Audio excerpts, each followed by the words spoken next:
Hey, perkenalkan, sebelumnya nama gue Nega, biasa dipanggil Ega. Di sini gue mau sedikit sharing tentang pengalaman indigo gue.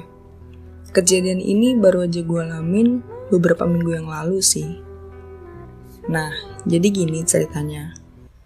Pada suatu hari, tepatnya di waktu sore, gue lagi ada di salah satu coffee shop di dekat rumah gue. Sekitar jam 9 malam, gue dapat kabar dari temen gue kalau omnya itu kecelakaan tragis dan meninggal. Gak lama, berita ini muncul di salah satu media sosial yang cukup update dan hits di sini. Jadi, kejadian itu sekitar jam 6 sore setelah maghrib. Almarhum om temen gue ini pulang kerja. Dia emang ngambil jalan pintas yang motong jalan, jadi lebih dekat ke rumahnya gitu. Sebelum kecelakaan yang nimpa om temen gue ini, emang seminggu yang lalu ada kecelakaan di jalan yang sama juga. Konon, katanya di jalan situ emang rawan kecelakaan, gak ada sebab. Di situ ada gor yang besar, yang emang lagi dibangun. Selama berlangsungnya pembangunan gor tersebut, emang banyak banget kejadian tragis yang gak diduga. Banyak yang bilang sih, emang jalannya sepi, gelap, dan lain-lain. Tapi pas gue lewatin jalan itu, emang ngerasa sedikit gak enak aja di badan gue. Gue lihat itu bangunan gor. Jadi, si penguasa tempat di situ gak terima dibangunnya gor tersebut. Dia ngambil banyak korban yang lewat jalan itu sebagai tumbalnya. Dia marah tempatnya dibangun tanpa izin tertentu. Selama pembangunan gor, pakai alat-alat berat itu emang sering banget yang nimpa pekerjanya sebagai tumbal. Entah itu dari bangunan yang jatuh atau dari alat-alat berat itu. Yang gue lihat dari tempat sekitar sih emang sedikit kumuh sih dilihatnya. Sepi, gersang yang dirasa. Nah, kejadian almarhum om temen gue ini dia pakai motor. Dia ngerasa ngantuk pas lewat jalan situ. Pas ngantuk, dia hilang kendali tuh untuk ngendarain motor dan jatuh. Pas jatuh, dia langsung bangun dan coba ngangkat motor untuk dipinggirin ke tepi trotoar jalan.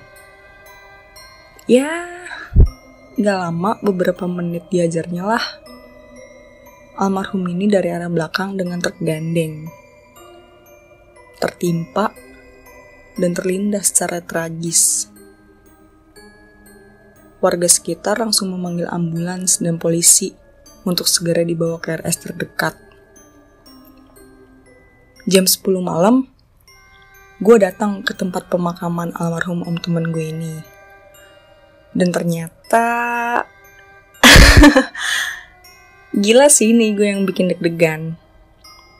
Di desa temen gue ini, setiap ada satu yang meninggal, pasti 6 ke depan ada yang meninggal. 1 bulan ada yang meninggal 7 orang. Itu udah pasti terjadi. Nah, ini yang belum gue cari tahu kenapa desa ini meruntunkan orang meninggal selama 7 kali dalam 1 bulan. Di saat proses pemakaman, gue berdiri paling depan dong, gila kali ya. Di situ gue lihat secara langsung dan jelas gimana wujud jenazah dan proses pemakamannya. Jujur, gue merinding ini. Di sisi proses pemakaman, bagian kepala jenazah emang dibungkus karena hancur terlindas. Gue liatin dengan penasaran. Tiba-tiba keluar darah banyak masa. Gue langsung lemes dong parah. Gue langsung mundur tuh ke belakang karena takut kan. Setelah beres proses pemakaman, gue balik lagi ke coffee shop kan. Di jalan arah pulang, gue pantauin tuh spion belakang karena emang takut kan posisi gue sendiri. Sampai di tempat gue duduk diem, bengong. Karena ngebayangin apa yang tadi gue lihat ya gue gak nyangka aja gitu. Karena emang terus-terusan gue ngerasa takut, gue deg-degan. Akhirnya gue ke toilet untuk buang air kecil kan. Sembari gue cuci muka juga. Gila kali, pas gue cuci muka emang niat gue itu pengen wudhu kan. Karena untuk ngilangin deg-degan juga. Sembari gue doa-doa, ya doa-doa biasa aja lah. Pas gue wudhu, itu air keran bukan keluar air yang biasa emang bening. Air keran gimana sih?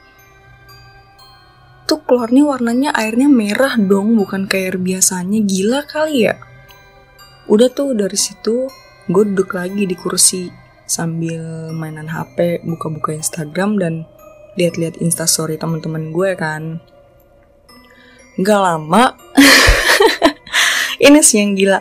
Dari belakang mobil ke pohon mangga itu ada kunti jalan, tapi ngeliatin gue. Ya, gue mah biasa aja, mana ada rasa takut karena emang udah biasa juga ngeliat hal-hal yang kayak begituan. Ternyata di salah satu pemakaman itu emang ada yang senang sama gue dan ngikutin gue sampai tempat tujuan. Ya, gue gak ngelakuin apa-apa sih. Gue cuma lakuin sholat dan baca doa yang sewajarnya aja. Alhamdulillah hilang dengan sendirinya. Dari pengalaman ini, jujur sih takut. Tapi karena emang udah jadi kebiasaan untuk melihat hal dan merasakan hal yang kayak begitu, jadi ya udah bodo amat, gue udah sering gitu, jadi ya udah deh. Sekian sih cerita dari pengalaman yang gue alamin baru-baru ini. Thank you.